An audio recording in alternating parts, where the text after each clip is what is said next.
Alfredo, bienvenido. Bueno, muy bien, muchas gracias por la invitación. Estamos estrenando este medio acá. Mundo Streaming. Vos sabés que podés usar el sombrero acá si querés. Viste que te lo sacaste. Yo como usuario de gorros seguido, cuando vos te pegan y te dicen, estás siempre de gorrito, yo digo, no le peguen por eso. Por esa no le pueden pegar. El gorro, entonces. Por el sombrero. Porque vos te gusta, sos de sombrero. Sí, y te digo más, en realidad viene un poco, que usé mucho en la campaña, y sobre todo cuando se te empieza a desquinchar la cabeza, ¿no? Ahí es clave, se hace el sombrero es clave. Entonces, a veces capaz que me lo dejo más de lo conveniente, pero bueno, entonces ahora en algunos lugares me lo saco, pero ahora como vos estás de gorro, te copio y me pongo el sombrero. Y además suma la imagen de campero. Suma la imagen de campero.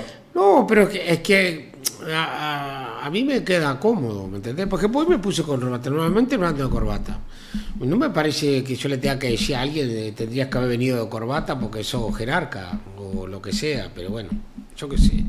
Pero a mí la verdad que el sombrero se me quedó una cosa habitual. Yo salgo y voy a comer a algún lado y voy de sombrero. Por supuesto, cuando me siento en la mesa sí me saco, pero a comer. Pero todo tiene un límite. Ando normalmente y si voy a la iglesia me saco un coso, es decir, cuando canta el himno me saco, pero si no estoy de sombrero. Mira, arranquemos por acá. El año pasado, que ahí en Fácil Desviarse, en Del Sol, sí, le hicimos una nota a Mujica, bien sobre final del año. Entonces, ya había ganado el Frente Amplio, pero todavía no se había conformado el gobierno.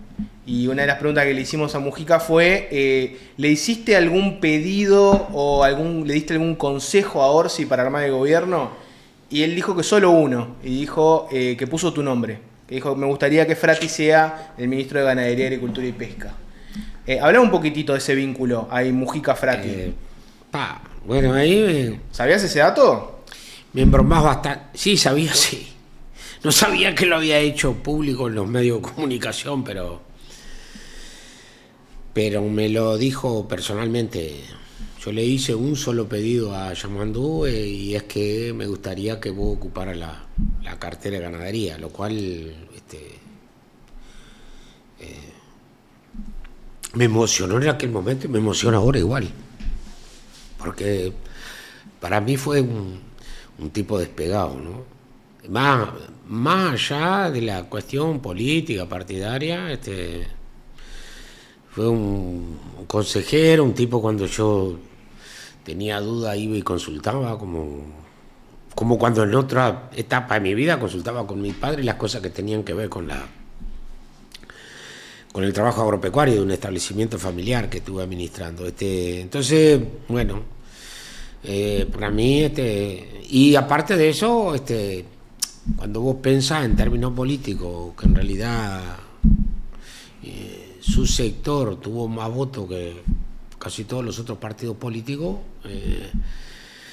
y que ponga esa impronta en un nuevo gobierno, bueno, me parece que a mí me sonó todo como tal vez inmerecido, pero claramente una cosa que me dio mucha satisfacción, ¿no? Sobre todo, que voy a decir, bueno, el camino que hemos recorrido, hay gente que no es cualquiera por la adhesión que tiene, que lo ha evaluado en forma positiva. Hay opiniones que no me interesan, claramente, y hay otras que me interesan demasiado, y en este caso, de una de las figuras más importantes del mundo político de los últimos 30 o 40 años, por lejos. Haceme un poco tu trayectoria política, ¿no? O sea, de Cerro Largo, sí, y de los 50, ¿no? Sí. Ahí de Frente Amplio, izquierda, ni hablar, ¿no? Contá un poco ahí, ¿cómo fue tu infancia? Lo mío fue medio errático porque estuve y no estuve. En realidad, ¿cómo te decís? Mi primera militancia fue con el sí, el no, aún en la dictadura, ¿no? Nosotros hacía muy poco que yo había terminado de estudiar en Brasil y bueno, nos encontramos con este tema,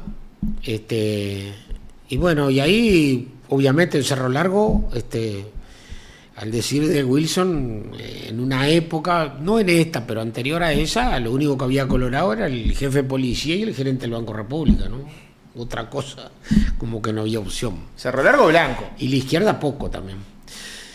Y ahí después nos incorporamos por la lucha a la intendencia en el movimiento Rocha.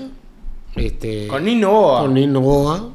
Y bueno, la gente acompañó. En realidad, para Cerro Largo fue un cambio importante, porque en realidad siempre había sido del Partido Nacional, pero un reducto de los herreristas. Esa corriente renovadora del movimiento de Rocha en aquel momento con Rodolfo Nin fue todo un cambio a nivel departamental y toda una generación nueva que se incorporaba. Y ahí estuve trabajando como hasta el 92 y ahí me fui y me dediqué a la actividad privada. Obviamente me invitaron para ser parte del centro veterinario primero, fuimos presidentes, después fui presidente de la Sociedad Agropecuaria. Y ahí vino una época bastante embromada, fines de los 90, principios de los 2000, cuando Brasil hace la devaluación en el 99 y Uruguay decide en su política económica y seguir firme en lo que estaba. Y Lactosa fue la gota de agua, pero en realidad ya veníamos en el sector agropecuario con un sobreendeudamiento que era con producción imposible de pagar. Y ahí tuvimos una participación, desde mi punto de vista, muy fuerte en las gremiales agropecuarias, particularmente en la Federación Rural, que también hicimos un cambio porque durante muchos años había una lista sola y ahí presentamos una lista alternativa a raíz de la movilización que habíamos llevado en el 99 y ganamos ya por los años 2000. Explícame así... Teniendo en cuenta que estás hablando con una persona muy citadina, ¿no? Sí. Si yo te pregunto, ¿cuál es la diferencia bien entre la ARU y la Federación Rural? ¿Cuál es la diferencia entre las dos? Y la ARU es como te decía, no sé si queda hablar, es como más... Sin tapujos, sin filtro. ¿Hay diferencia ideológica ahí, por ejemplo? Ideológica, no sé. No. Ahí es como más elitista, ¿no? Porque claramente el Prado es una cosa top, después la Federación tiene muchas gremiales desparramadas por todo el interior, se vota, yo creo que en la ARU todavía votan por carta, o sea, bueno, no está mal porque cada uno, cada asociación se dirige como le parece, ¿no? Está mal si yo pienso que la ARU es más gran productor y la Federación Rural es más pequeño, mediano productor. Bueno, sí, el corte puede ser por ahí, ¿no? Porque, a ver, en realidad ahora con el tiempo se va desdibujando un poco, pero en realidad cuando vos hablás, por ejemplo, de los cabañeros que vienen al Prado, generalmente pensás en gran productor. Hoy hay pequeños productores que también con un esfuerzo importante tienen una pequeña cabaña, sobre todo acá en Canelones, pequeña cabaña que compiten ahí y no son grandes productores, pero hay sí como te decía, un cierto corte con respecto al tamaño y al poder económico. Y siguiendo un poquito el relato, cuando ya llega el momento de la aftosa, ¿vos ahí políticamente estás, digamos, en partido, sin nada, o estás simplemente dedicado a la actividad gremial? No, yo... O ahí ya estabas identificado con el Frente Amplio. Cuando me dediqué yo cuando me fui de la intendencia, ¿cómo te voy a decir? No milité más en política, ¿no? Y cuando entré a la agropecuaria menos, porque hay otros lugares que capaz que eso es viable. Yo creo que en el mundo agropecuario no está bueno. Hay algunos colegas que han hecho las dos cosas. En lo personal, cuando pasé a presidente de la Sociedad Agropecuaria y cuando fui vicepresidente de la Federación Rural, no hice militancia partidaria, sí militancia gremial. Y bueno, y ahí hablábamos con todos los sectores, y eso es además el determinante que me llevó a conocer a Mujica, porque si bien era un gobierno del Partido Colorado, nosotros visitábamos los parlamentarios de todos los partidos, ¿no? Recuerdo con Heber, Walter Riesgo, que en esa época era senador de Jorge Valle, los del Frente, Astori, Gargano, Mujica. En realidad hablábamos con toda la semana. Nosotros dedicábamos los primeros 3 días, porque después algún día tenía que ir a tu casa a reportarte y también a trabajar, a recorrer los parlamentarios para tratar de formar una conciencia de la dificultad que estaba teniendo el sector agropecuario, que eso tenía mucha relación con el manejo económico que se estaba llevando adelante. Entonces ahí, en ese mecanismo de 2, 3, toda la semana íbamos al Parlamento. Es también verdad que en esa época Mujica no era lo que fue después, entonces había cierta resistencia a hablar con Mujica. Y yo, por el contrario, me sentía muy cómodo. Entonces, cuando nos teníamos que dividir con quién hablas tú, y bueno, al final fuimos 2 o 3, después cada uno hablaba con algún legislador que entendía que había tenido más, como te decía, más llegada, y en el caso mío, prácticamente después era el único de la federación que iba a hablar con Mujica, no porque bueno, había una cosa que yo sentía que tenía, como te decía, que hacía eco lo que yo hablaba. Había una cuestión de piel, digamos. Una cuestión de piel, sí, la verdad que sí. Y bueno, y cosas que me fueron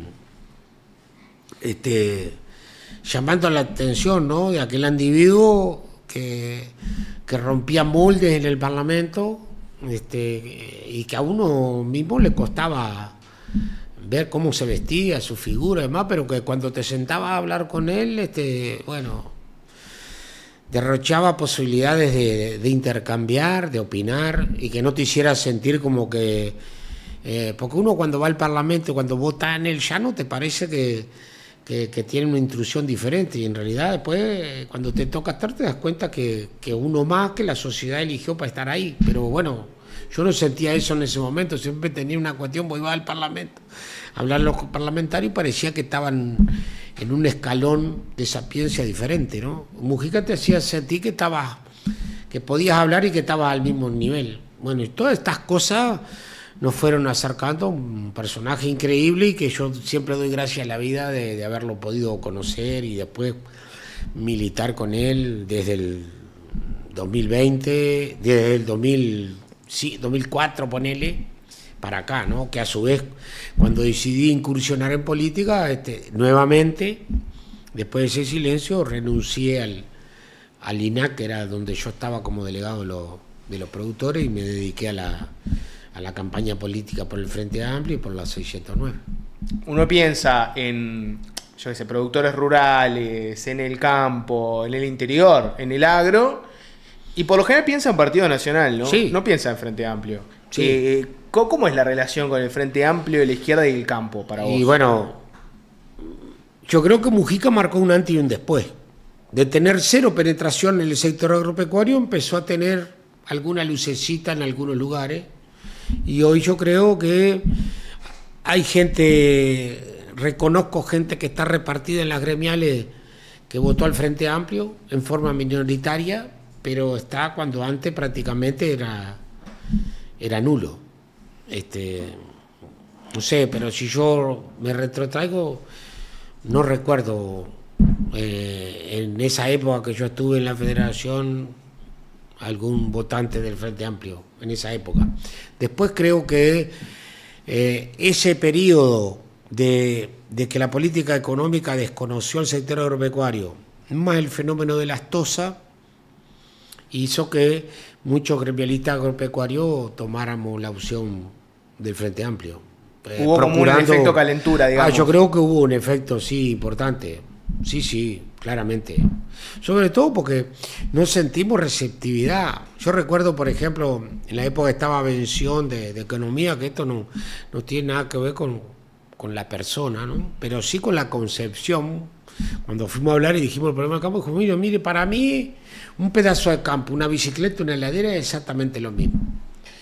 Bueno, nosotros teníamos y tenemos una concepción absolutamente distinta. La tierra no es lo mismo que un electrodoméstico, ni que una bicicleta, ni que un auto. Tiene que ver con otras cuestiones, con nuestra cultura, la soberanía. Por algo después se hizo que las sociedades anónimas no fueran, en el gobierno del Frente Amplio, propietaria de tierra, que los estados no puedan comprar tierra en nuestro país, básicamente eso está por eso. Bueno, así que todas esas cosas me parece que fueron abonando a que algunos de nosotros apoyáramos a que el Frente Amplio pudiera ganar en el 2005. capaz que no precisaba los votos nuestros, pero bueno, creo que fue una apuesta, y creo que la apuesta de Mujica también fue en ese sentido, ¿no? Yo le decía, hay muchas cosas que estamos de acuerdo, capaz que si rascamos mucho en el fondo, no sé si estamos tan de acuerdo desde el punto de vista ideológico, pero lo que Mujica te planteaba es, yo te pido que, no te pido que vos cambies, lo que te pido es que me dé una mano para mejorar esto que tenemos. Y esa fue la tónica en la cual nosotros nos incorporamos al espacio 609, ¿no? Hasta hoy ni siquiera me siento compañero de todo el MPP, pero ni siquiera soy MPP. ¿Sos 609? Soy 609 y soy espacio 609. Y así nos presentamos y así nos hemos mantenido hasta hoy en nuestro departamento, y así llegamos al lugar donde estamos, ¿no? ¿Pensás que en el Frente Amplio hoy hay gente que tiene esa cabeza más capitalina, montevideana, que en realidad el campo lo ven como un pedazo de tierra? ¿Que no tienen la importancia del campo? Yo creo que eso pasa inclusive en el Partido Nacional, que teóricamente está más vinculado al sector agropecuario, porque si vos pensás, esto es por mayoría. La mayoría es urbano, como decís vos, y nadie tiene culpa de haber nacido en una ciudad como en Montevideo. Y si nacés en Melo y sos hijo de una maestra y un policía, tampoco tenés por qué entender la realidad agropecuaria, porque lo único que tenés que, si estás en Melo, estás más cerca de la gente que tiene campo, pero tampoco tenés por qué entender, a no ser que te preocupe, que te guste la política y que trates de entender otros sectores de la sociedad. Pero el país mayoritariamente es urbano y piensa con esa cabeza, y hemos tenido y tenemos hoy diputados del interior que tampoco entienden el sector agropecuario. O sea, no hay ninguna garantía, yo no creo en eso en Montevideo interior, no hay ninguna garantía que un diputado del interior entienda o comprenda más los fenómenos agropecuarios que alguien que nació en Montevideo. Que también hay gente de la capital que me encuentro en la cual entiende. Hoy mismo tenemos un ministro de Economía que él mismo se dice, yo soy un burócrata citadino, pero tiene esa particularidad de las personas inteligentes que escucha, y creo que hay cosas que hemos podido llegar a acuerdos. Lo mismo me pasa con la gente del Banco República, ¿no? En este periodo llamamos 2 o 3 veces por teléfono algunos créditos que nos parecía que tenían y fueron aprobados en cuestión de una semana o 15 días. Entonces, lo importante es que la gente escuche qué es lo que tiene planteado, aquellas cosas que a vos no te parecen tan familiares. Y a mí esas largas charlas con Mujica, yo te diría que no pienso igual de cuando estaba en el 2000. En realidad me cambió. Bueno, mucha gente me decía, vos sos alcahuete de Mujica. Digo, no, soy un convencido de Mujica, que es diferente. Yo hoy no está y sigo pensando exactamente lo mismo. O sea que no va por ahí, es una cuestión de conferencia. Y además, como siempre me gustó la política, estuve cerca, no he encontrado mucha gente, yo te diría, no me sobran los dedos de una mano para encontrar una mente tan abierta como la de Mujica, ¿no? O'Donnell, ¿cómo se lleva con el campo? ¿Te acordás aquella famosa chicana de Mujica de O'Donnell nunca se... Y bueno, y yo creo que viene aprendiendo. Pero vos sabés que yo ahí tengo una cuestión, las personas inteligentes, aunque no entiendan de algo, si están dispuestas a escuchar, vos explicás y entienden, ¿no? Me pasó esto a mí personalmente con Tabaré Vázquez, ¿no? La primera vez que fui a hablar con él, un tólogo, yo estaba presidente de INAC, digo, basta bravo que me entienda, ¿no? Sin embargo, me escuchó, montevideano de La Teja, me dio algunas recomendaciones que me sirvieron cantidad para el INAC, siendo un hombre que puede saber, ¿no? Pero una cosa es eso y otra cosa es entender y decir cuál es la postura que deberíamos asumir. Y la verdad que de ahí para acá tuve una receptividad increíble. Pero bueno, eso se debe a la inteligencia y no al conocimiento del sector. Te digo más, por ejemplo, yo que sé, cosas que para la generalidad puede ser menor, pero nosotros nos estaba yendo bien en el sector agropecuario. Estábamos abriendo mercado, estábamos creciendo en valores, en la exportación. Y se me ocurrió que teníamos que eso compartirlo con la sociedad uruguaya, que la sintiera que estábamos caminando en un rumbo de aumento de valor y mayor colocación de nuestro producto insignia, que era la carne, ¿no? lo presenté en INAC la idea de hacer el asado más grande, además, no lo vieron bien. Pero en un viaje oficial, a la vuelta de esas horas que pasaba ahí, le comenté la idea. Me dijo, ¿y por qué no lo hace? Y hoy, no, yo qué sé, no tengo mucho apoyo en la propia Junta. Ahora, si usted lo declara de interés nacional, ahí yo puedo avanzar. Cuando llega a Montevideo lo declaro de interés nacional, agréguele a esa fiesta la yerba y el dulce de leche.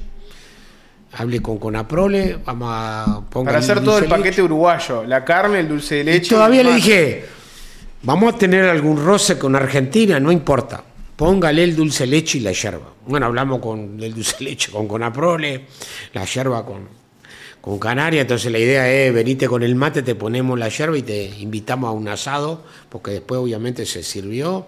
Hicimos una fiesta preciosa que nos valió ganar un récord Guinness, ¿no? Que en realidad no fue el asado más grande, sino el más largo del mundo. Que además, bueno, tuve una comprensión de todos lados, porque yo pensaba, el ministro era Gassi, digo, esto no le va a gustar mucho, pero cuando le expliqué, y bueno, estuvo para recibir el premio que recibimos porque vino la gente del Guinness que nos premiaron ahí mismo.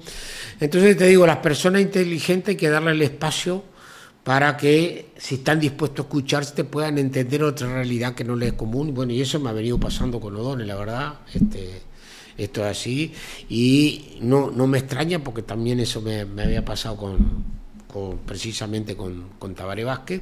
Y tengo cantidad de anécdotas de cosas que vos planteáis y esto está bravo para que me entiendan, pero no.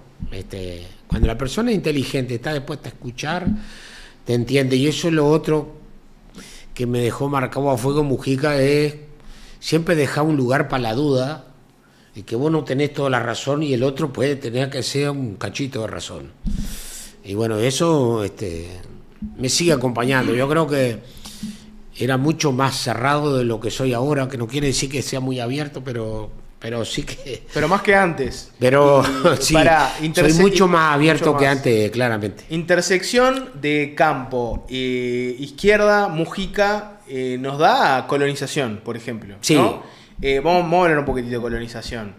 ¿Pensás que, porque cuando fallece Mujica, sí, enseguida el secretario de Presidencia, Alejandro Pacha Sánchez, hace el anuncio de que la compra de la estancia María Dolores es una especie de homenaje a Mujica? ¿Pensás que ahí, con ese anuncio del homenaje, pensás que arrancó la disputa política? Creo que sí. ¿Fue por ahí? Que a nosotros no les gustó el anuncio. Pienso que, bueno, fue ¿Tuvo bien ese anuncio de hablar de Mujica con lo de colonización? No sé. Pienso que lo que le salió en un momento muy especial, que estábamos todos afectados, y no te sabría... Y capaz, viendo los resultados, te diría que no fue afortunado, porque si esto crea un clima político adverso a una cosa que es real, ¿qué te voy a decir? Mujica estuvo muy al tanto, porque una de las cosas que tuvo Mujica es que hasta los días anteriores, desde el punto de vista mental, tuvo siempre muy claro. Estaba planificando cosas. Y él, en ese proceso de colonización, claramente fue un impulsor. Me dijo, yo voy a hablar con el uno. Digo, ¿con quién? Con O'Donnell. No, voy a hablar con el presidente de la República, que ese campo hay que comprarlo, porque es imprescindible para el sector lechero y para el desarrollo, donde está enclavado, el precio que tiene. O sea, que incidió en todos nosotros, no tengo duda. Pero a mí me pareció cuerdo, y bueno, y creo que, como todos sabemos que incidió, porque había dudas si la compra y si recién entraba, un gobierno que recién se estaba parando en la cancha, y bueno, y creo que, bueno, que ahí el Pacha, bueno, conociendo eso como lo conocía yo, dijo, bueno, esto es como un homenaje, como diciendo, bueno, fue impulsor, pero en realidad ya estaba decidida la compra, no es que se haya comprado por la muerte de Mujica. En todo caso, con una incidencia fuerte de Mujica en vida como un actor político que fue hasta sus últimos días. El homenaje era la idea, digamos. La idea, no la compra en sí. Pero y bueno, porque hubo... Yo creo que A ver, en realidad lo que está en discusión de fondo existe desde que se creó la ley de colonización. Si uno mira para atrás y ve algunos de los debates que hubo en aquella época con la ley de colonización, no tienen mucha diferencia a los que hay hoy. Hoy hay gente que cree que no tiene que existir colonización. Y es legal, o es legítimo que haya. Y hay otros que creemos que tiene que existir la herramienta. Mejorarla, cambiarla, sin duda. Porque una ley del 48 vos no podés decir que tenga la misma vigencia, ni la misma posición, ni toma la misma medida que hoy. Ley colorada, ¿no? Sí, sí. Y ahí no jugó también un poco esa dicotomía Montevideo interior, en el sentido de que le decías al Partido Nacional, hagamos colonización, bueno, ojo, tuvo que venir un gobierno colorado para poner colonización. Bueno, no sé, yo creo que hubo gente del Partido Nacional, yo creo que Wilson fue un promotor de colonización, precisamente no era colorado. Lo que pasa que, bueno, pasa el tiempo, no están algunos líderes y los partidos cambian de orientación. Yo no entiendo, honestamente, no quiero que nadie se ofenda, pero no entiendo un partido nacional que no apoye colonización. Cuando tenés una arraigambre importante en el sector agropecuario, cuando esto es para mejorar la vida y las condiciones de vida y de trabajo de los que están más embromados, porque no va nadie acomodado a colonización. Después de colonización puede trabajar mejor o peor. Yo inclusive abrí un espacio diciendo a todo el que me quiso escuchar, capaz que nos tenemos que juntar y decir cuál es la colonización para los 20 o 30 años que vienen. Y que además, ya que vos me permitís, me tocaste ese tema, lo que sí quiero es desmitificar una cosa, porque dicen, ¿y a dónde quedó el apoyo a la niñez, a la pobreza infantil? Ahí va, vamos a meternos ahí. No tiene nada que ver. Te lo voy a hacer como te hago la pregunta para que lo contestes, ¿no? Porque es verdad lo que decís, que está sobre la mesa. Supongo que la mejor pregunta posible sería esta, ¿no? La frazada es corta, hay poca plata. ¿Por qué el Estado gasta tanto en una inversión como es colonización, que tiene como fin que se establezcan familias en el interior y desarrollen la actividad agropecuaria, en vez de invertir esa misma plata en, por ejemplo, la pobreza infantil, la educación, donde no deja de ser inversión también, ¿no? Porque vos pones plata en pobreza infantil y esa plata vuelve, ¿no? Esos chiquilines se desarrollan, se educan, tienen trabajo, aportan a la seguridad social, etcétera. ¿Por qué es tan importante invertir en algo que afecta, en definitiva, a menos gente, ¿no? Que es colonización.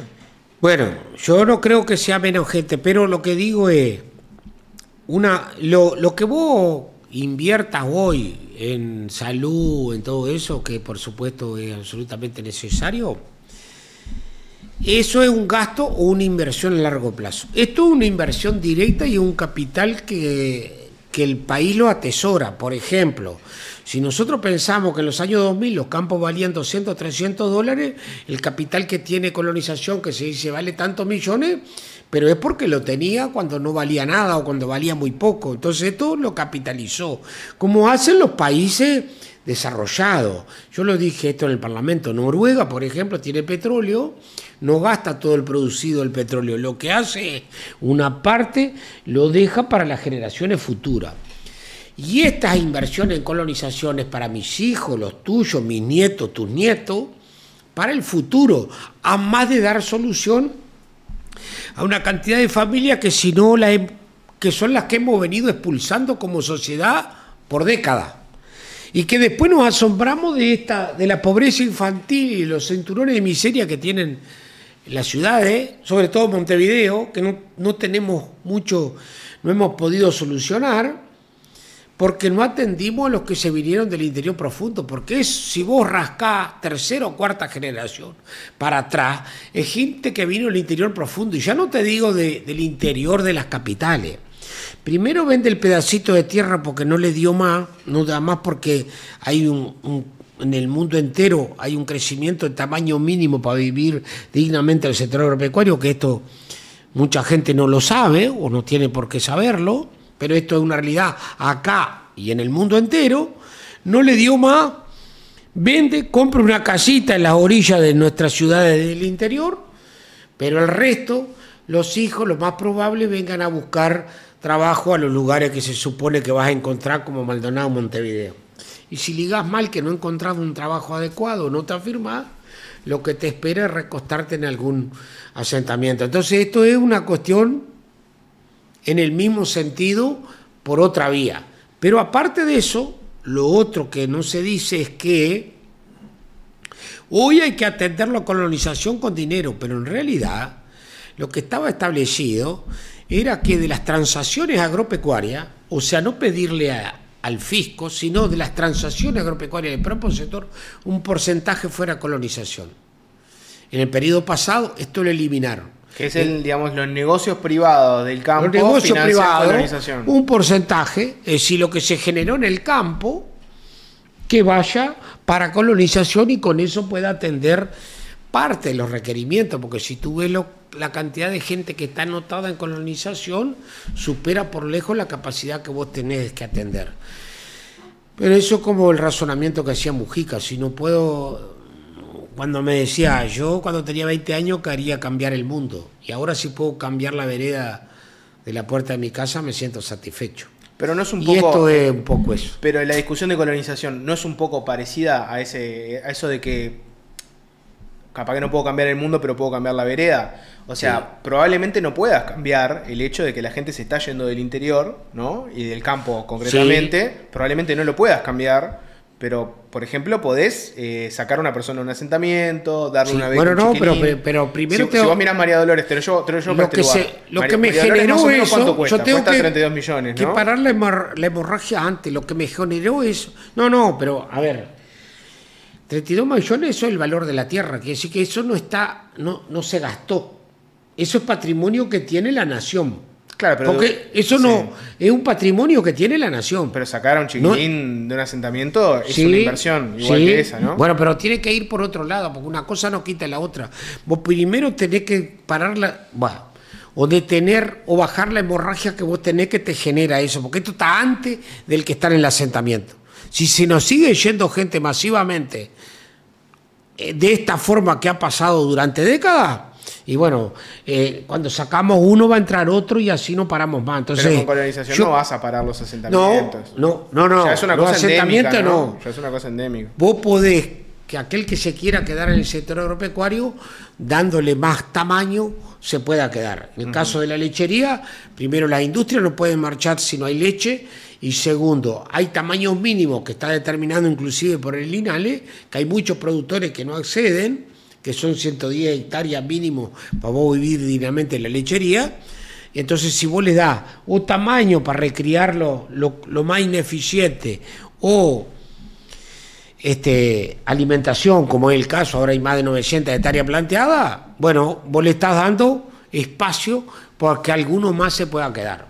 Y bueno, es por donde empezar. Yo creo que la herramienta colonización tiene que existir y es una plata muy bien invertida porque no se gasta, queda ahí. No es que yo le doy una plata para que vos hagas esto o aquello, en realidad eso queda ahí, si bien hay una inversión, ¿cómo te voy a decir? Va a seguir por generaciones. Lo otro, bueno, es otra cosa y que tiene que ir por otros canales y que también hay que atender. De hecho, el aumento de, ¿cómo te voy a decir? El aumento de gasto, el 40% está en niñez y adolescencia. Quiere decir que el país eso lo está atendiendo. Y eso no quiere decir porque atienda eso, no atienda otra cosa. Porque esto no podemos hacer como los caballos de lechero que yo cuando niño conocí en mi pueblo, que tenían una tapa agujera, entonces para el costado no miraban sopa adelante. De que porque hacer una cosa no podía hacer la otra. Yo creo que son cosas que tienen que ir conjunto. Entonces nos duele la pobreza infantil y ahí está la mayor inversión en los gastos adicionales fuera de la línea de base, pero por otro lado, esto también es una realidad que hay que atenderlo. Porque después, cuando tenemos crisis, siempre estamos diciendo hay que esperar que el agro mejore para ver cómo andamos. Pero cuando estamos bien no nos acordamos, entonces tenemos que acordarnos cuando estamos mal y cuando estamos bien también. Y bueno, y creo que eso va en la línea de colonización, por lo menos de mi humilde punto de vista. Si le preguntás a un uruguayo promedio, ¿dónde quiere gastar 32 millones de dólares? ¿Pensás que prefiere colonización antes que educación, no. asentamiento? Si vivimos en un país urbano, no, claro que no. ¿no? Por eso que hay decisiones, mirá, hay otra cosa que también me gustó mucho. Cuando salimos de la dictadura, salió intendente de Cerro Largo Rodolfo Nin, y vinimos a visitar a Wilson después que lo largaron de la cárcel, ¿no? Y Wilson decía una cosa que también me quedó bastante grabada. Me dijo, los ciudadanos cada 5 años votan y si se equivocaron pueden corregir. Ahora, los políticos, cuando tomamos decisiones, tenemos que meditarlas mucho, mucho, porque cada decisión que tomamos hoy incide en la vida de nuestros conciudadanos 15 o 20 años para adelante. No es solo lo que arreglas hoy. Y eso tiene que ver con esto. Esto es una mirada de largo. Vos podés manejar con las luces cortas o con las luces largas. Esto es colonización. Es cuando estás manejando con las luces largas.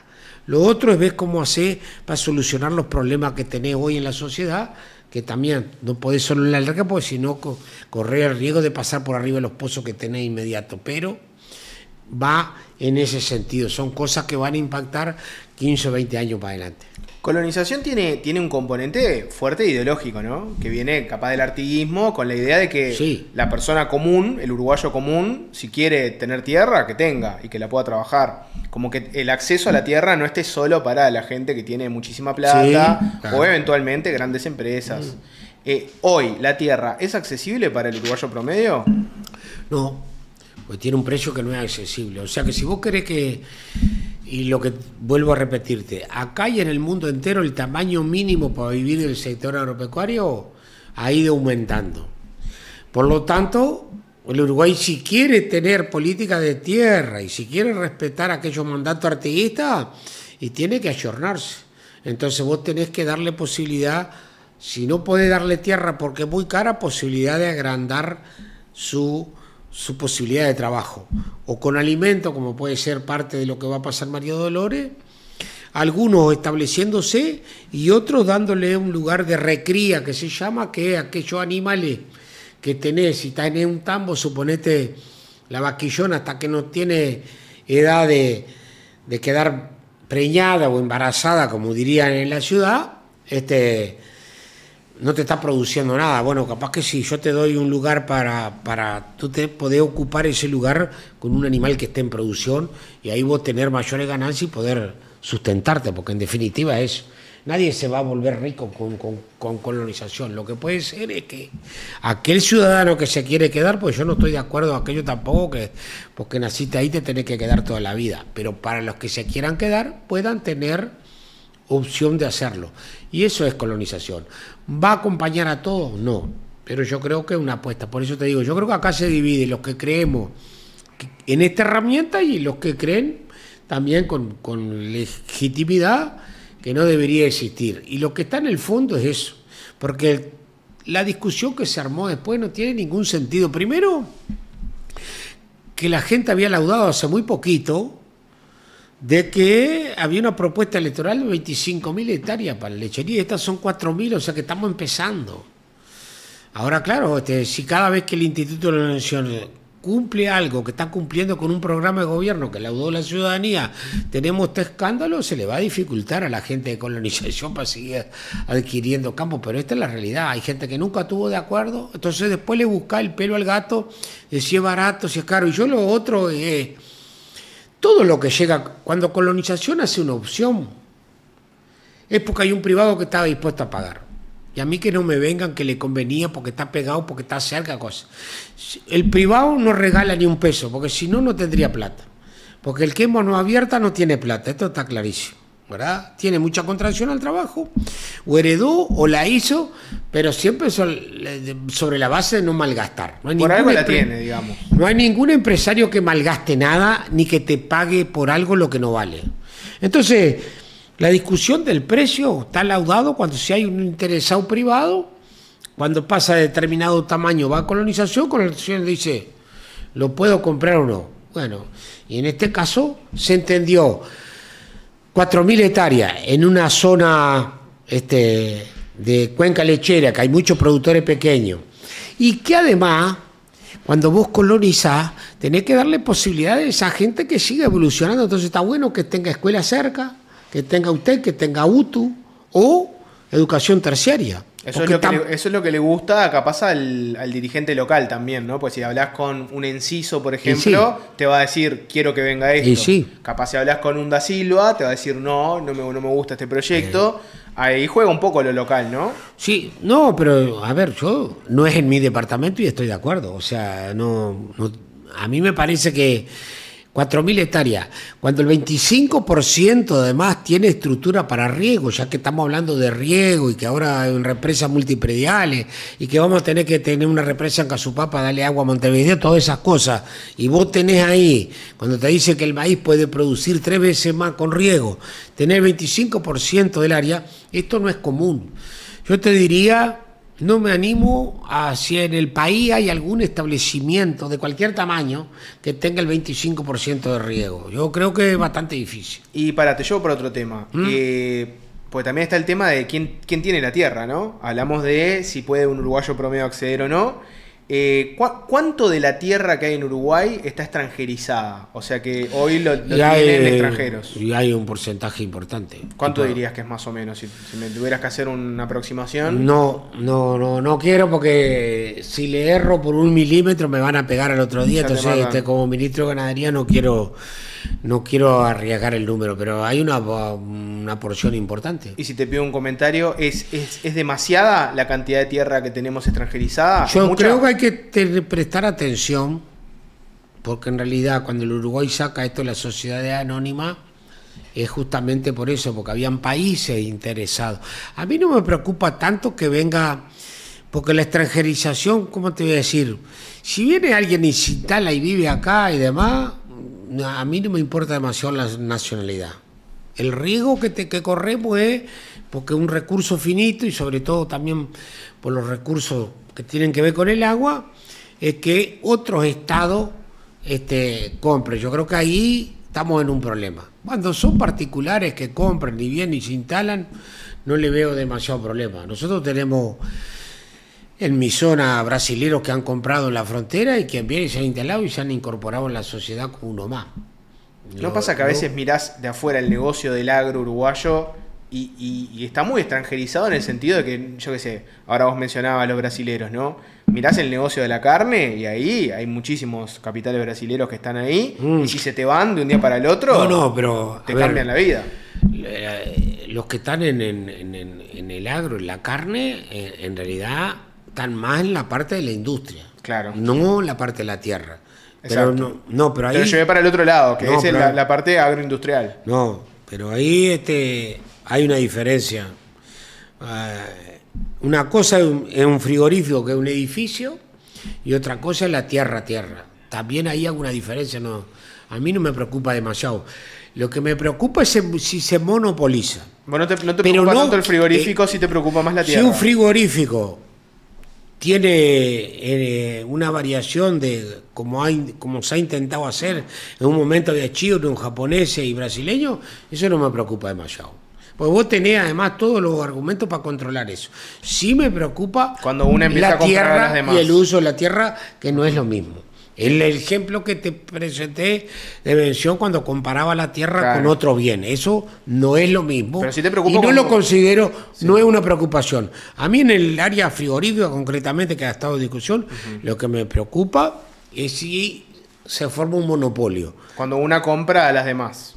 Pero me preocupa tanto si es un monopolio extranjero o nacional, igual me daría lo mismo. No hay posibilidad, creo yo hoy, desde el punto de vista económico, tampoco que haya un monopolio nacional.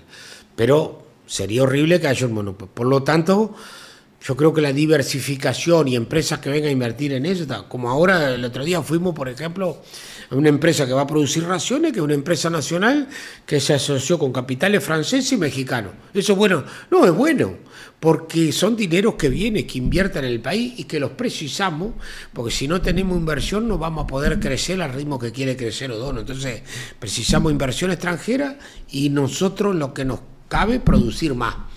Por lo tanto, bueno, ahí se conjuga una cantidad de cosas que creo que estamos tomando acciones para que también internamente podamos mover la ficha. Ahora te voy a llevar un poco para ese lado, pero te hago una última de colonización.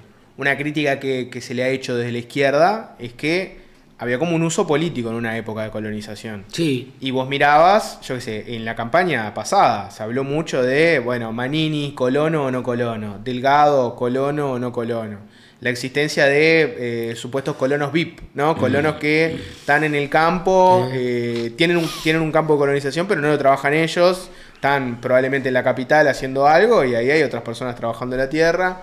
Primero preguntarte, ¿los casos como el de Manini, Delgado, fueron casos reales importantes o lo metés en el juego político y no es tan importante? Yo creo que colonización en ese sentido tiene que ajustar, de ver qué es lo que tiene y quién está realmente trabajando, porque tampoco pues lo que está claro que estos cabos no podés tercerizar, tener un pedazo de campo y que lo explote otro, porque eso no está en el espíritu de colonización y no está en el espíritu artiguista. El espíritu es que te quedes ahí y vos lo trabajes. Bueno, ¿no? Exacto. Eso con la LUC hubo un cambio, ¿no? Bueno, y bueno, sí, nosotros no estuvimos de acuerdo. Y en el yo te diría, no por estos casos, porque no me quiero referir ahora para tener un problema en lo que es contemporáneo, pero claramente durante muchos años yo vi los cartones que decía, a ver si aprendés a atender este amigo con colonización, ¿no? Los tenía Vera cuando fue vicepresidente, después los tenía Aníbal Pereira, y existen los cartones cuando había recomendación de políticos de otra época que te recomendaban que lo atendiera. ¿Qué atender con colonización? Que te den un pedazo de campo. Yo creo que eso hoy no está ocurriendo más. Tampoco ocurrió, esto hay que ser honesto intelectualmente, yo tampoco puedo decir que esto ocurrió en el periodo que Cardoso fue presidente de colonización, de ciudadano y diputado y colega de profesión, que tengo mucho respeto por él. Eso no quiere decir que yo estuve de acuerdo con colonización, porque me parece que fue un crimen haberlo sacado y en realidad lo que hicieron fue repartir lo que estaba comprado por el frente, no compraron casi que nada de tierra.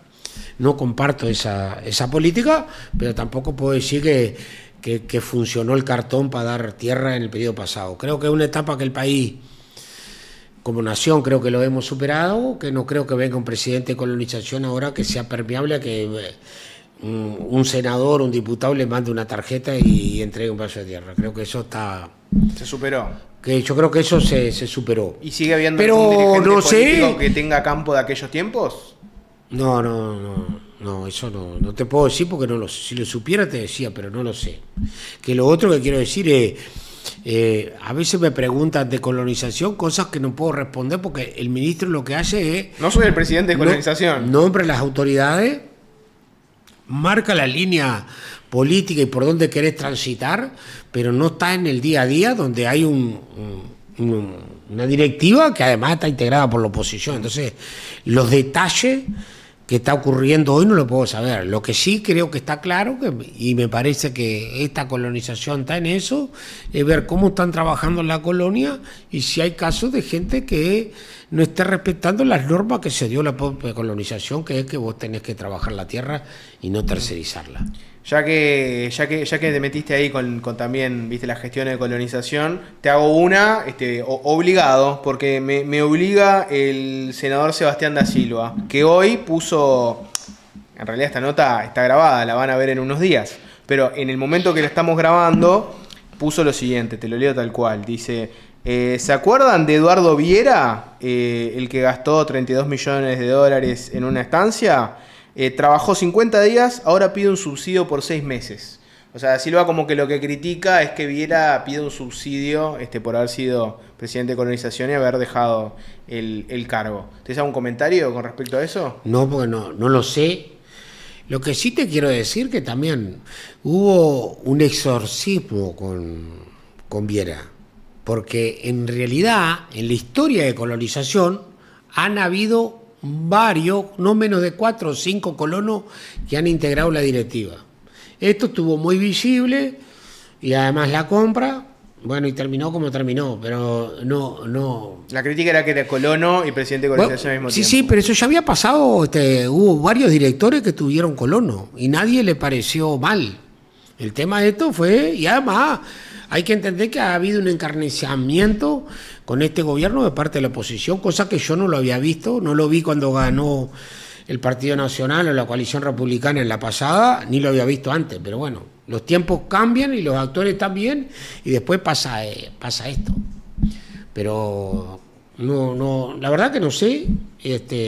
Ahora vuelvo a lo otro, que si es así como dicen que no podía, porque el coso, si está dentro del marco legal, tampoco puede haber ninguna crítica, ¿no? Porque dicen no, porque entonces tenemos que decir políticamente no es correcto, no le damos subsidio. Y como no es que lo político no puede estar por encima de lo jurídico. Y si le dieron es porque corresponde, por lo tanto, acá hay que ser coherente, por lo menos los que están afiliados a esto, que no podía ser, porque ahora sí estuvo, y después le corresponde, la verdad que yo no lo sé, pero si le corresponde, le corresponde. Hay tantas cosas que a mí no me gustan, me parecen, pero bueno, la ley es la ley, así que si eso le correspondía y si le están pagando, seguramente porque la ley lo ampara. Te llevo para otro tema. ¿Cómo están viendo el acuerdo Argentina-Estados Unidos? Porque todavía hay que detallar mucha cosa, está en proceso de elaboración, pero lo que sabemos ahora es que, por lo pronto, Estados Unidos va a aumentar la cuota de carne argentina, se estima que puede hasta cuadriplicarla, y eso ustedes cómo lo ven desde acá. Mira, yo no soy un analista internacional, pero, ¿cómo te decía? Da toda la impresión que se cortó un poco solo Argentina, ¿no? Entonces, desde el punto de vista del bloque Mercosur, me parece que no es una cosa muy buena. Ahora, si eso nos va a perjudicar o no, no sé. Hay que ver qué pasa con el tratado con la Unión Europea, si esto lo toman en cuenta o no. Honestamente, estamos en un mundo en que no sabe lo que va a pasar mañana. Cuánto van a ser los aranceles, si le va a bajar para Argentina, sí, y para Brasil no. Bueno, depende. Honestamente no sé. Desde mi humilde punto de vista, sin ser analista, yo creo que a la larga esto nos puede perjudicar, pero hoy, el otro día tuvimos un acto y el presidente decía que puede haber alguna oportunidad por Uruguay. Bueno, puede ser. Yo, desde mi humilde punto de vista, vuelvo a decir, no es una decisión de gobierno, sino el pensamiento de alguien que ha estado siempre vinculado al sector y que, bueno, que no ha interesado en lo político. Hace años que estamos en esto de mirar, me da la impresión que no es una buena señal, ni para la interna ni para la negociación con otros bloques. Pero bueno, veremos qué es lo que pasa. Yo no pensaba que fuera a ocurrir lo que ocurrió con Trump, que ocasionó un desorden internacional en el mundo del comercio, porque esta es la realidad. Hoy lo que estamos es con un desorden tremendo. Y decía, bueno, ¿esto lo perjudica o no Uruguay? Hoy, no hay, de las medidas que tomó Estados Unidos, a nosotros como que no nos están afectando. Ahora, en el mundo que está globalizado y nosotros con esa apertura de mercado que tenemos con muchísimos países, seguramente que van a haber países que van a tomar algunas medidas de espejo. Y las medidas de espejo nunca son generalmente con un país. Por lo tanto, pueden haber medidas que se tome para afectar o para defenderse de otros países y también nos afecten. Pero bueno, veremos qué es lo que pasa. Yo creo que... ¿y por qué digo que perjudica el comercio? Porque de las cosas que aprendí de mi pasaje por INAC que te piden los empresarios es certeza. Y eso es lo que no, en el mundo de hoy, nosotros podemos dar certeza sobre Uruguay, pero en un mundo globalizado como estamos, la certeza que nosotros podemos dar no alcanza a las grandes empresas. Marcelo Bailán, que es un experto en comercio internacional, él era bastante escéptico de este acuerdo en Argentina y Estados Unidos, porque si Estados Unidos está violando todas las reglas de comercio que vienen, hay que ver qué pasa con esto al final. Y si te pregunto por la carne uruguaya, porque la gente matemáticamente, ¿qué piensa? Piensa, bueno, si a Argentina le pueden cuadruplicar la entrada de carne a Estados Unidos, a nosotros no nos sirve porque somos como competencia con Argentina. ¿Está bien sacar ese cálculo y decir esto nos perjudica por ahí? No, nosotros tenemos una inserción internacional tan buena que creo que no, solo que no le pudiéramos vender nada, pero a su vez para nosotros es un nicho de mercado como tenemos otro, que obviamente hoy está siendo muy receptivo porque hay escasez de producción en Estados Unidos y le estamos exportando inclusive por fuera de cuota. Pero no creo que sea una cosa que tenga una incidencia en los precios, que vos digas viene un hecatombe, honestamente. Pero, como te digo, hay que ver cómo se desarrolla y qué es lo que pasa. A su vez, no hay que olvidar que Argentina y Brasil, bueno, Brasil, claro, un porcentaje de Brasil siempre es mucho, pero ellos tienen una relación inversa a la nuestra, ¿no? Nosotros exportamos el 80% o más, y ellos tienen una relación inversa. Tanto Argentina como Brasil se come el 80 y exporta el 20. Claro, el 20 de Brasil con 200 millones de cabezas es mucho igual, y Argentina no tanto, pero también incide. Pero por esa relación diferente, yo creo que no le veo que esta relación exclusiva con Estados Unidos nos deje totalmente fuera del mercado. A mí me interesa, hagamos como este juego, ¿no? Imagínate que yo soy un extranjero que quiere comprar carne.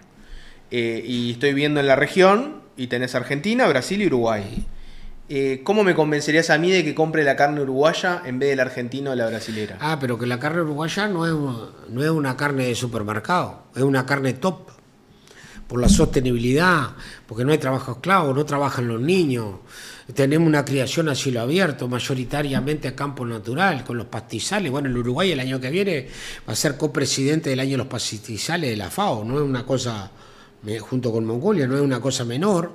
Por lo tanto, yo te diría que la carne uruguaya es una carne boutique, no es para darle de comer al mundo. Hay gente que va a consumir, pero no es una carne para atender las necesidades de hambre que hay en el mundo, por decirlo de alguna manera. Es para aquellos mercados y aquellos nichos de mercado top en el mundo. Y nosotros acá somos top porque somos los que más consumimos carne vacuna en el mundo entero, cuando en el mundo entero es una carne además que está despegada de los otros en cuanto a su, ¿cómo te voy a decir?, a su precio y a su consumo, que hasta en algunos países una cuestión de estatus. La carne que más se consume en el mundo interno es la de pollo, después la de cerdo, y la ovina, y después recién la carne vacuna. O sea, y Uruguay creo que acertadamente lo que está intentando de trabajar es eso, nicho de mercado de alto valor. Por eso tiene que tener una colocación diversificada en el mundo para atender esa cuestión. Por ejemplo, ahora este año tuvimos, por esa feria que hubo en Osaka, en Japón, y ahí nos juntamos con un instituto que tiene algunas cosas parecidas al INAC, pero que no es igual, pero que nos trajo cuál es el consumo japonés, ¿no? Y nos mostró el consumo de pollo y de cerdo está estabilizado, o sea, el consumo de proteína está normal. ¿Qué es lo que está creciendo? El consumo de carne vacuna. ¿Pero dónde? ¿A nivel masivo? No, a nivel de restaurante y la gente joven. Bueno, ahí tenemos una posibilidad. Y nosotros tenemos que ir a pelear con los otros países ahí. Entonces yo creo que, en todo caso, ahí peleamos con Argentina. Yo creo que estamos un escalón, que me perdonen mi hermano brasileño, o dos, en términos generales, arriba de Brasil en la carne que exportamos. Y por algo superés la cantidad, sí, y la nuestra es la calidad. Nosotros estamos por la calidad. Y bueno, desde el 2008 para acá, Uruguay, junto a Australia y Estados Unidos, son los que venden más caro su producción en el mundo entero. Y más o menos ahí no nos hemos bajado de ese. Después que llegamos ahí, durante años vendíamos lejos por debajo de Australia, ¿no? Sobre todo cuando estábamos en el circuito tóxico. Después que superamos esa dificultad, después que salimos de las tos, ahí por el 2008 nos acercamos. Hubo algún año que vendimos más caro que Australia y Estados Unidos. Después hemos cambiado, pero estamos ahí, ¿no? Somos de los que vendemos mejor en el mundo nuestro producto. Y creo que esos son las condiciones, porque en el mundo también es verdad, nadie te regala nada, ni viene acá porque dice, ay, qué exquisita la carne de Uruguay. Tiene que tener otros atributos que no es solo la carne, el alimento y la proteína que estás consumiendo. Y creo que Uruguay tiene todo eso. Yo siento además que todos los países ahora, no sé si todo es una exageración, hay una gran cantidad de países que quieren acercarse y comerciar con Uruguay. Yo cuando me nombraron que iba a ser ministro, recibí al embajador, que no tiene embajada acá, que está en Argentina, de Kuwait. a ver si podían aportar algo en riego y demás. Qatar hace pocos días nos dijo que quiere verle explorar las posibilidades de tener inversiones en Uruguay. Lo de Arabia Saudita, fuimos al cumpleaños que nos invitaron, otro tanto, el año que viene un destino que nosotros pensamos recorrer. Creo que Uruguay tiene que mirar mucho más los países árabes y el sudeste asiático, en todo caso, porque además de estar creciendo económicamente son inexplorados para nosotros y son países que podrían comprar nuestros productos sin arancel, que no es una cosa menor, ¿no? Ustedes, como periodistas, tienen que haber escuchado, por más que sean citadinos, todo lo que decían las elecciones pasadas, lo que gasta Uruguay en pago de aranceles. Bueno, no bajaron un peso ni un dólar en todo este periodo. ¿Por qué? Y porque no es tan fácil. Porque ningún país dice, no, te voy a pagar arancel porque no me importa. Bueno, hay países que protegen su producción nacional. ¿Cómo la protegen? Y con aranceles. Bueno, hay otros que están creciendo y que precisan ampliar el abanico de los proveedores de alimentos. Y bueno, yo creo que ahí tenemos una posibilidad en el mundo árabe y el sudeste asiático. Claramente me parece que el que está ahí al alcance de la mano, por ejemplo, Vietnam, ¿no? Vietnam está al alcance de la mano. Bueno, sí, es una opinión, pero creo que sí, porque... Viene la vice ahora, ¿no? En breve. Viene la vice. Ahí estuvimos, cuando yo me fui, el INAC había quedado todo pronto como para probar. Algo se trancó después que no salió, pero ahora el embajador está tomando carta en el asunto nuevamente. Es un país que pensamos visitar el año que viene. ¿Qué compra Vietnam? Y seguramente, y bueno, por ejemplo, ahora podríamos... No, lo que queremos es abrir el mercado para nuestra carne, por ejemplo, porque Vietnam está haciendo, viste que China está siendo muy importante para nosotros, ¿no? En ese rubro. Principal comprador. Vietnam está haciendo un recorrido económico muy, muy similar al de China. Yo tuve 2 o 3 veces cuando estaba en Lina por los viajes oficiales y demás, y veía eso, ¿no? Era casi un calco de lo que estaba pasando en China. Desarrollan determinadas ciudades, ahí el gobierno le pone todo y empiezan a llegar inversiones.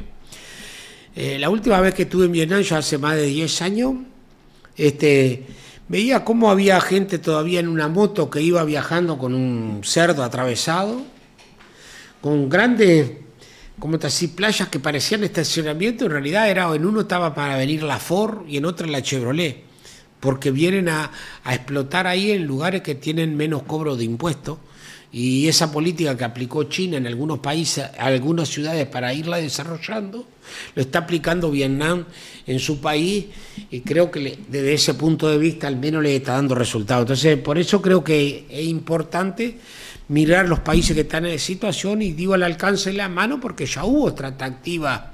Es más, en una visita oficial que encabezó el entonces Astori, creo que era cuando era vicepresidente, hicimos una degustación en un hotel ahí en la capital de Vietnam. Entonces esto estaba, bueno, quedó en stand-by, y nosotros queremos retomar eso porque nos parece esencial, porque es un mercado que puede ser muy apetecible para nosotros. Y además ahí hay algunas razones, yo te diría, de acercamiento que tienen que ver con historia y cultural, ¿no? Yo recuerdo también en otra visita que habíamos hecho con Tabaré Vázquez, cuando decía todo lo que Uruguay había apoyado a Vietnam en la guerra que tuvo, ¿no? Y eso los países, y sobre todo esto por su tipo de cultura, se lo acuerdan, son muy memoriosos y lo recuerdan. Y que sí, las movilizaciones estudiantiles en la época contra la guerra de Vietnam.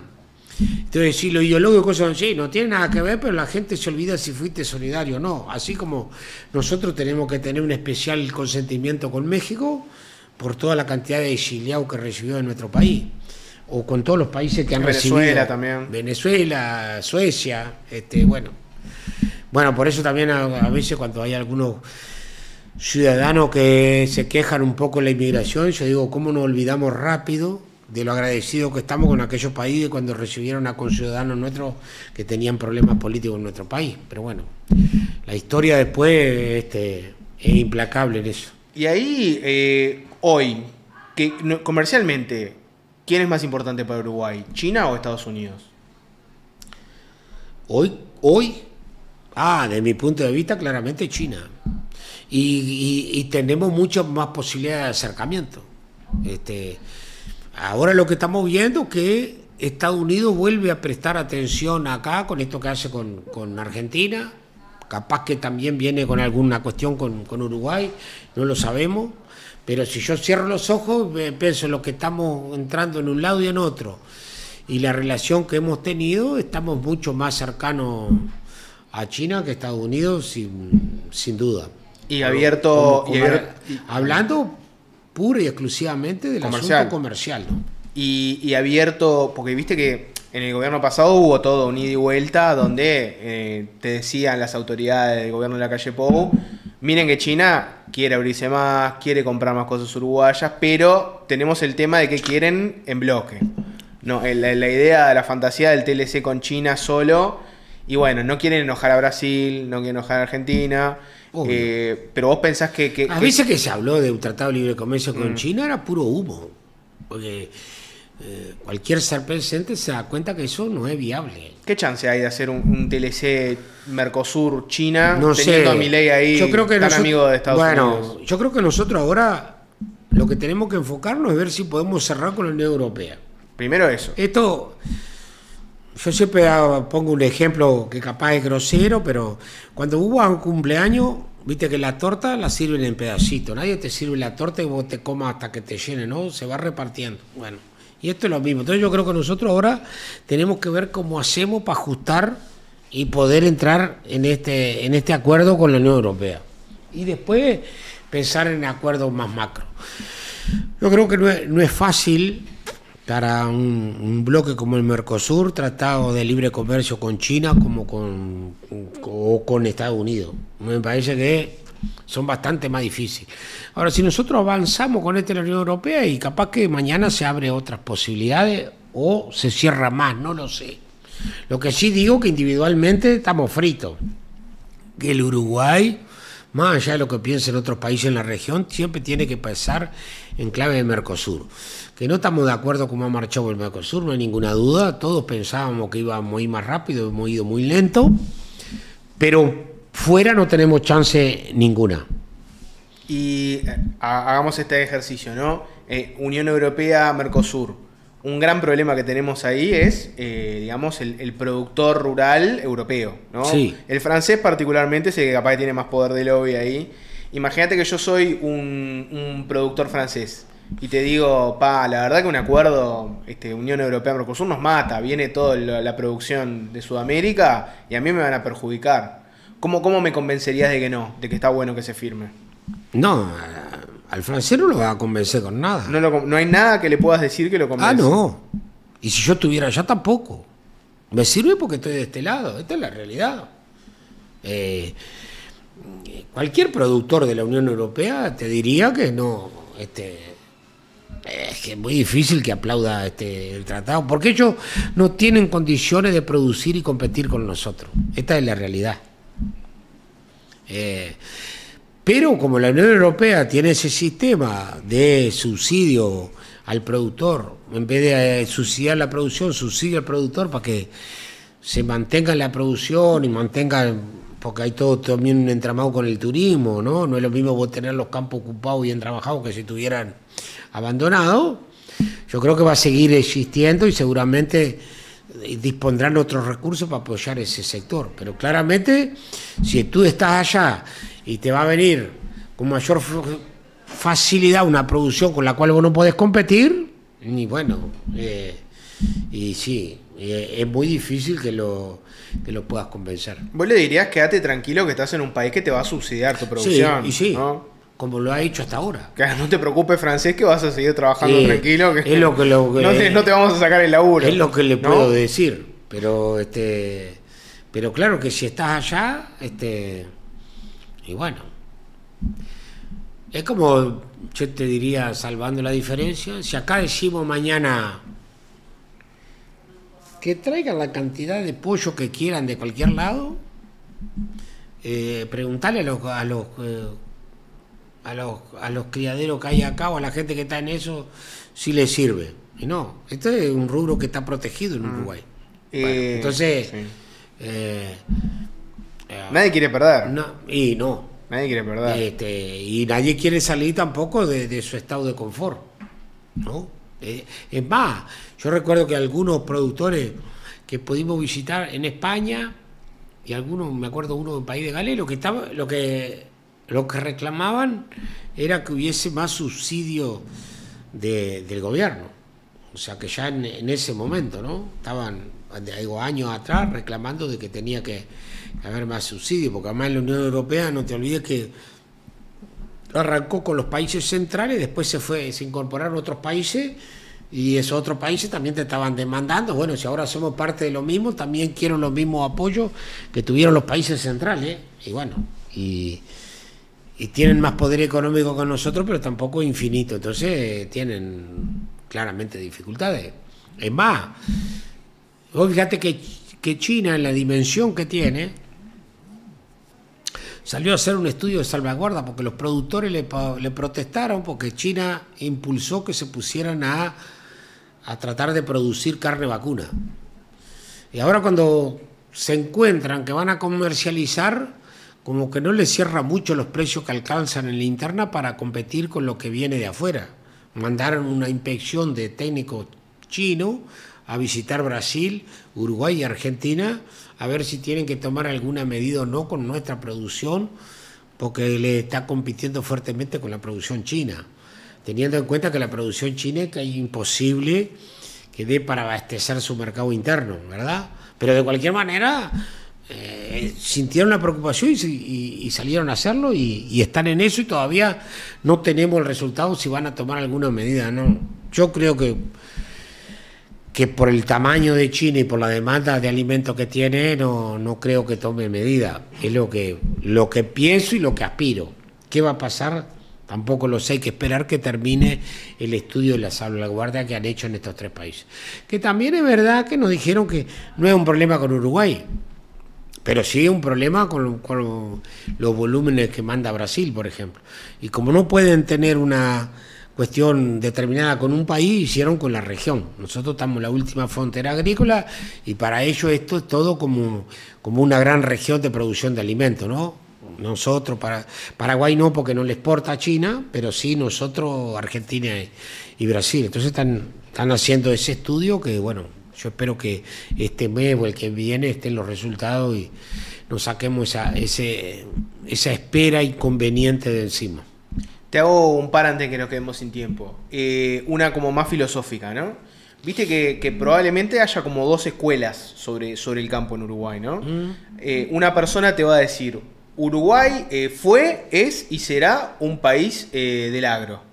Y lo que hay que hacer es mejorar eso. Nosotros somos un país agropecuario, sacate de la cabeza que vayamos a hacer otra cosa en el futuro, mejoremos lo que tenemos, mejoremos esto, y con eso van a crecer otras áreas del país. Y después hay otra cabeza que seguramente te diga, y no tenemos futuro si solo vamos a ser un productor de bienes primarios para otros países. No nos vamos a desarrollar, vamos a quedar haciéndonos lo mismo para el resto de nuestra existencia. Tendremos que aspirar a hacer otra cosa. Por ejemplo, y ahí entran varias escuelas, ¿no?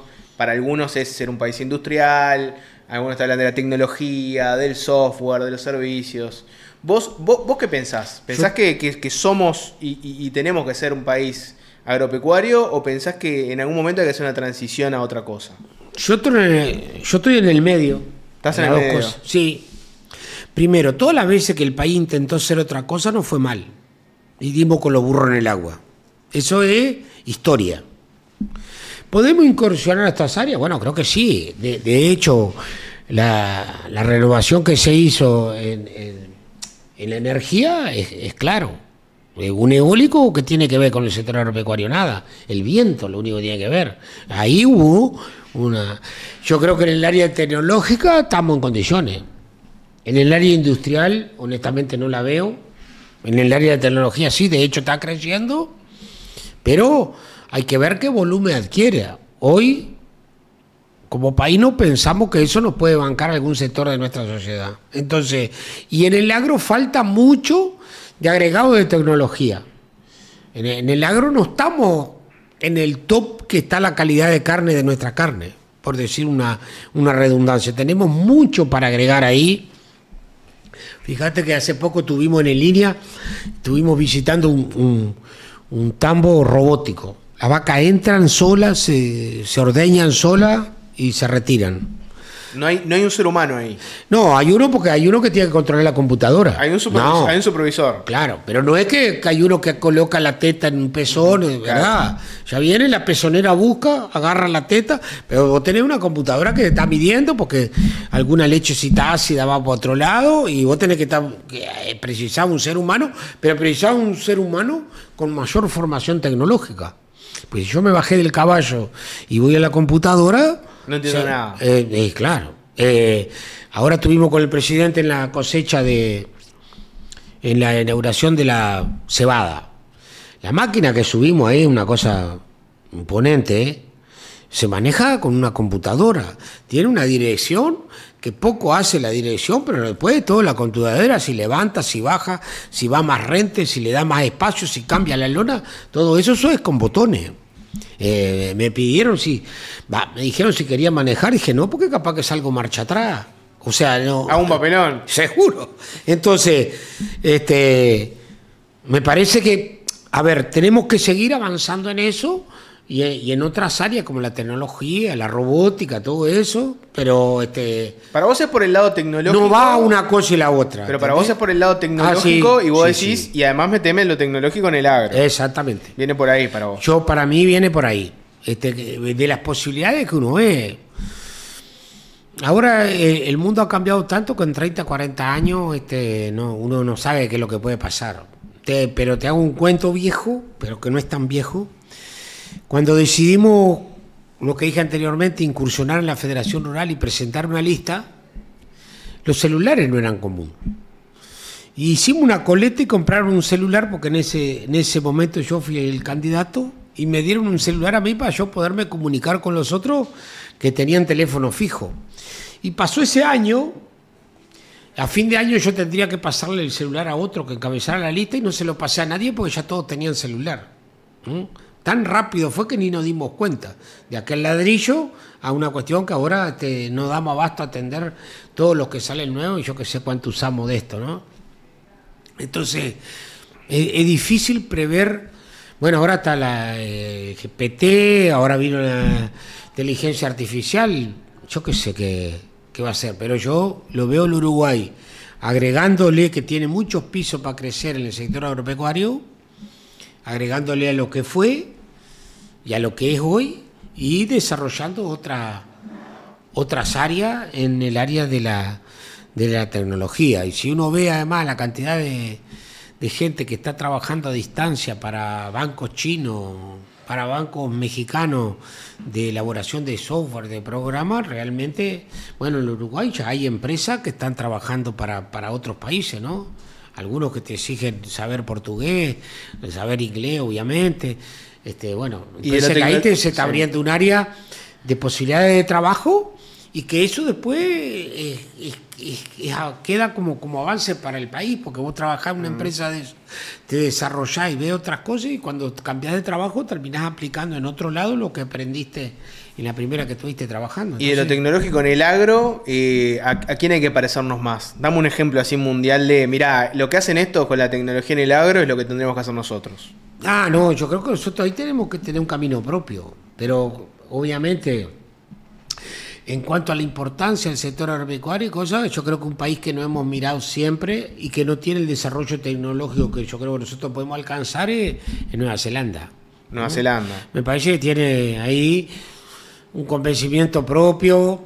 La gente ha asumido que el agro es el motor y eso es conciencia nacional. Vos tomás un taxi y el tipo entiende que hay que tratar de ayudar al sector agropecuario. A mí una cosa que me llamó la atención, por ejemplo, es que en Nueva Zelanda, en el aeropuerto, yo no recorrí Nueva Zelanda, estuvimos en algunos eventos nada más, pero en el aeropuerto, como si vos vas acá al área free nuestra, en el aeropuerto, ahí en Nueva Zelanda, la tienda más importante, la más grande, era de ovejas. Una oveja que se rasca, otra que canta, otra que chifla, con cadena, sin cadena, como no. Yo pensaba, Yo llevo un regalo de esto y llego con un regalo de oveja para mis hijos que cuando ellos eran más chicos, no sé si lo van a hacer. Tal vez que están esperando alguno parecido al Ultratom o no sé, un camioncito, ¿no? Como más rústico, una cosa. Vos viste ahí una señal del agro. Vos viste ahí una señal como que... Absolutamente. No la vi en ninguna otra parte del mundo tampoco, ¿no? No es que... que otros países, yo creo que en Argentina tampoco la ve, en Brasil tampoco. Hay que cambiar el tero nuestro por la vaca. Bueno, ¿no? No sé, pero claramente nosotros como nación no tenemos conciencia agropecuaria. Se han venido haciendo esfuerzos, pero estamos lejos de que entendamos. También eso tiene que ver con la educación, ¿entendés? Yo me acuerdo que llevé un sobrino acá a Montevideo, a la casa de mis padres en Melo, y como toda casa de los veteranos, tenía un patio grande, y la naranja, y miraba la naranja y tocaba. Claro, el tipo lo había visto en el cajón, no sabía si era de gajo, si era de semilla, o cómo era que se plantaba, ¿no? Y en un país como el nuestro, es raro que la educación no se haya percatado de eso. Mis hijos no fueron a campaña en la escuela, fueron en Melo. Y yo me volvía loco cuando veía aquellos deberes de matemática en quinto, sexto en la escuela, cuando decía voy al supermercado, compro una tele, una licuadora, ¿de cuánto pongo 1.000 pesos? ¿Cuánto me queda? ¿No? Y yo digo, ¿por qué no le dicen, fui al potrero, encontré 20 vacas, me faltan 5, hay 10 ovejas, cuando junto las dos el valor es... Eso no está. ¿Por qué no está? Y porque no tenemos conciencia agropecuaria ni siquiera en los planes de estudio, ¿no? Yo esto se lo he dicho a Cayani, no sé si va a pasar algo con eso, pero bueno, ahora me tengo que ocupar del ministerio, no puedo meterme mucho con la educación, pero es una cosa que te rompe los ojos, y eso como una experiencia de vida propia, ¿no? Y pusieron astronomía obligatoria de nuevo, decirles que saquen astronomía obligatoria y pongan agronomía, por ejemplo, ¿no? Bueno, poneme agronomía. No sé, ¿qué es lo que tienen que cambiar? No sé. Lo que sé que así como es, no es. Porque aún un muchacho que se cría en una ciudad del interior desconoce el entorno que está a unas cuadras, porque como son ciudades chicas, vos caminás unas cuadras, estás en el medio del campo. Pero si alguien no te enseñó, y vos venís de una familia que el trabajo de tus padres es urbano, ¿cómo aprendés? ¿Cómo entendés? Después tenemos estas discusiones con María Dolores, porque no entendemos qué es lo que está pasando. Me parece horrible que gasten una cosa cuando tenemos necesidades. Bueno, si entendiera la historia del país, te comprometieras con ello, y Artigas, en vez de ser un busto clavado en todas las plazas, lo entendiéramos como una cosa propia, ¿verdad? Más allá de si lo usamos como líder o no, porque todos los países tienen que tener en quién mirarse, pero sí las acciones de Artigas son muy claras, que eso supuestamente no hay partido político que no la haya abrazado, ¿verdad? Ahora en la práctica después nos cuesta muchísimo recorrer ese camino, porque la verdad, ¿no? El reparto de tierra de Artigas, no sé cuál es la diferencia que tiene con colonización, honestamente, porque tampoco en ninguna época eso era gratis. Y otro, ya cuando se fue Artigas, enseguida desarmaron eso, ¿no? Pues yo tengo ahí en Cerro Largo algunos nombres que no sabía ni de quién era, resulta que eran de gente que había destinado a Artigas para repartir tierra. Eso al poco tiempo no quedó nada, ni siquiera del reparto. Pero bueno, después vino esto del 48 y hoy seguimos discutiendo, y creo que esa discusión no va a terminar, porque hay gente que, bueno, que tiene otra idea y que le parece que es mejor. Bueno, hay gente que seguramente piensa que es mejor que colonización venda todas las tierras que tiene, así como te dicen, y si no le da, que venda y se vaya para el pueblo, en esa visión gerencial del país, que también es otra cosa que el país ha venido discutiendo, ¿no? El presidente tiene que ser un gerente o tiene que ser político. Los ministros, ¿tiene que ser un especialista en el tema o tiene que ser político? Yo voy por la política porque le da otra sensibilidad. Si alguien más tiene alguna especialidad del tema es mejor. Pero bueno, de hecho, los gerentes que se han presentado a militar en política han durado poco, ¿no? Suman. Y te hago una más, porque como el agro es un mundo que yo desconozco tanto, sí, más que nada yo pregunto desde la ignorancia, ¿no? Pero en la categoría preguntas incómodas, ¿no? Me acuerdo que con la interpelación surgió algo que cíclicamente, con lo que te viven atacando, comentando, que es que miren que tiene campo en Paraguay, que tuvo negocios en Paraguay, etcétera. ¿Qué hay ahí? ¿Por qué cíclicamente aparece lo de Frati y Campo en Paraguay? Con algo te tienen que pegar. ¿Hay algún dato real ahí? ¿En algún momento tuviste o tenés algún negocio en Paraguay? No. Lo que tuve en Paraguay fue contacto porque hay un íntimo amigo que compró campo en Paraguay y lo acompañé reiteradas veces. Y bueno, y ahí un día me preguntaron qué me parecía de los que compraban campo en Paraguay y yo dije que a mí no me parecía ni bien ni mal, porque la mayoría de la gente que ha comprado campo en Paraguay en realidad después viene y el producido se trae para el Uruguay. Son muy pocos los que se han ido y se han quedado allá. Entre otras cosas porque el Paraguay está, desde mi punto de vista, varios años atrás de Uruguay. Y bueno, y con algo te tienen que... Con alguien te tienen que pegar. Mirá, yo... ¿Pero tu campo dónde está, por ejemplo? Yo en Melo, en Salvador. Yo primero... ¿No tenés ninguno en ningún otro lugar? No. Yo primero... Bueno, además, está la JUTEP. Además, yo declaro lo mío y de mis parejas. No es que yo declaro lo mío y lo otro. No, declaro todo, ¿no?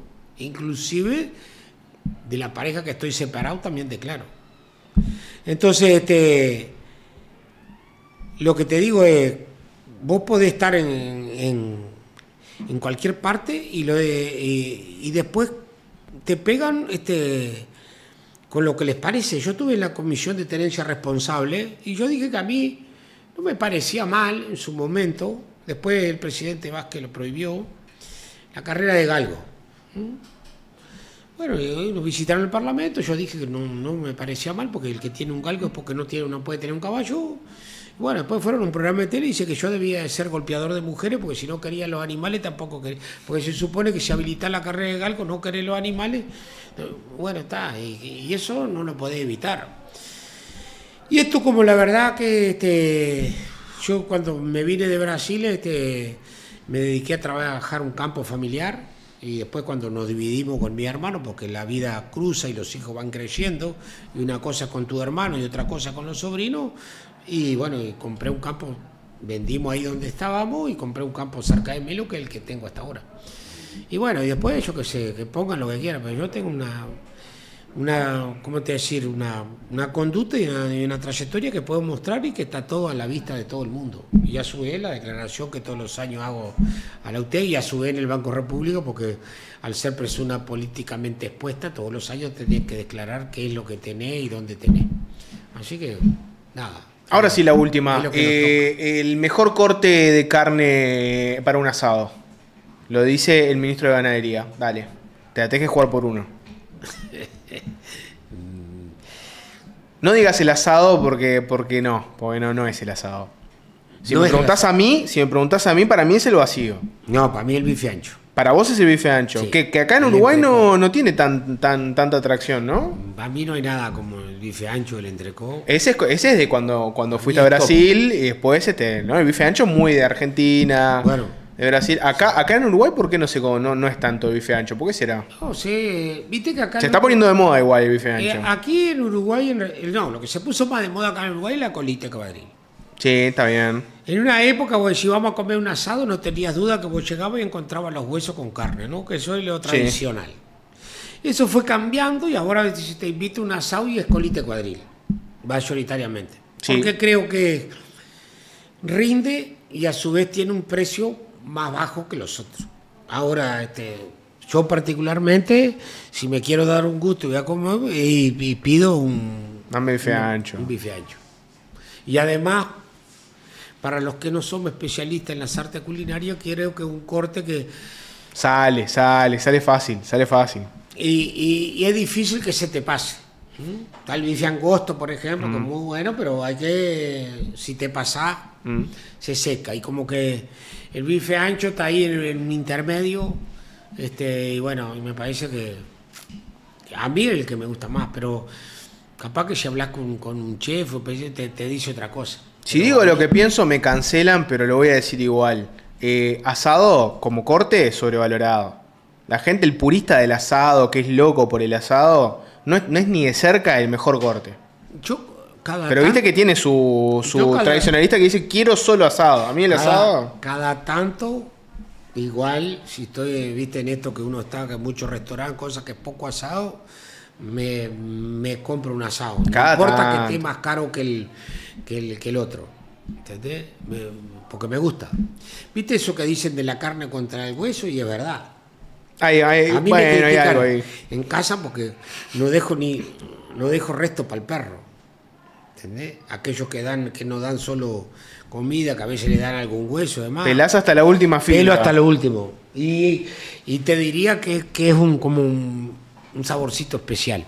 Pero bueno, cada loco con su tema. Eso es lo que me pasa a mí, seguramente no le pasa a todos, pero sí. Y claro, a su vez el asado, como ha tenido mucha demanda internacional, ha subido de precio y ha quedado cerca de los otros cortes más nobles, que antes estaba mucho más despegado, digamos, la distancia entre el asado y una colita de cuadril, un bife ancho era mucho, ¿no? Como 2-1.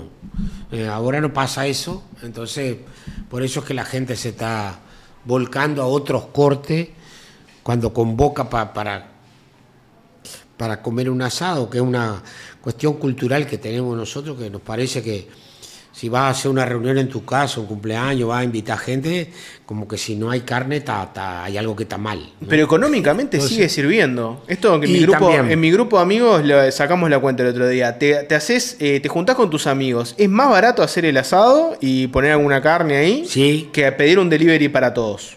Sí. Sigue siendo más económico. Sí. Si sabés qué comprar, ¿no? Obviamente, ¿no? Yo entiendo que sí. Y con respeto a otras carnes también, rinde bastante, y yo eso que decís vos, comparto. A veces uno se esfuerza para tener, bueno, una cosa de, siempre vos con el asado, además, pero la verdad que al final del día, y si tenés que dividir entre una barra, y te sale más económico. Y además tiene esa cosa de que vos comés y quedás satisfecho. No es que vas a una fiesta, ¿viste? Porque a veces te pasa que vas a una fiesta y cuando salís decís, ¿dónde hay un carrito para completar, no? Con el asado no pasa. Con la carne no pasa. Y te